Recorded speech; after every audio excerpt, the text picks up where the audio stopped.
Candidate stuff, hard to be a candidate. If you've been candidates before, hang on one second. If you've been candidates before, you know what I'm talking about. It takes a lot of time, energy, dedication, and passion. If you don't feel all those factors, I suggest you stay home, not do something else. Because it takes a lot of energy and a lot of effort. Steve, you know, and everybody else knows how that deal is.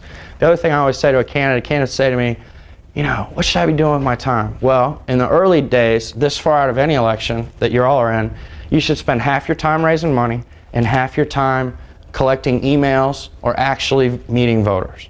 It's that simple. You shouldn't be necessarily out doing doors yet, because people say, you're running for what, who, when, where, how? Huh? They don't know, they don't care. They don't want to see you now, okay? So don't go. The only thing you need to be doing is collecting email addresses, raising money, and getting some volunteers to the extent that you can get them, okay? But that's it. You know, that's all it is. And you spend however long, 80% of a campaign doing that, and then you spend 20% of a campaign at the end going out, going to events, doing doors when you can, doing all the other stuff that's required of a candidate, and in that last 20% phase, spending whatever you've raised prior to have that conversation with the voters, okay? Why do you have it all at the end? Because that's the only time voters are paying attention.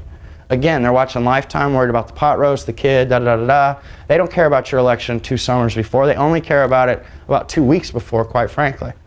And then they only care for about a minute.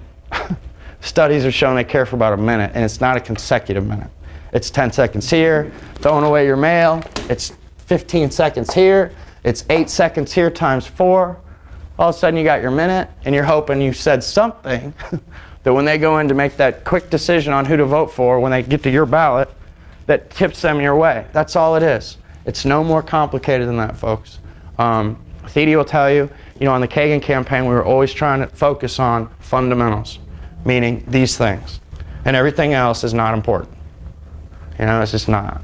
So it's easy to get sidetracked or have Uncle Louie or Bob at the coffee shop. Well, that's not how campaigns are done around here. You know well.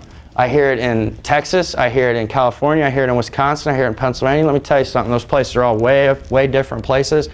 The way people vote and decide is the same everywhere. The issues change a little, and the accents change a little, but that's it. You know, it's down to a bit of a science when it comes to that.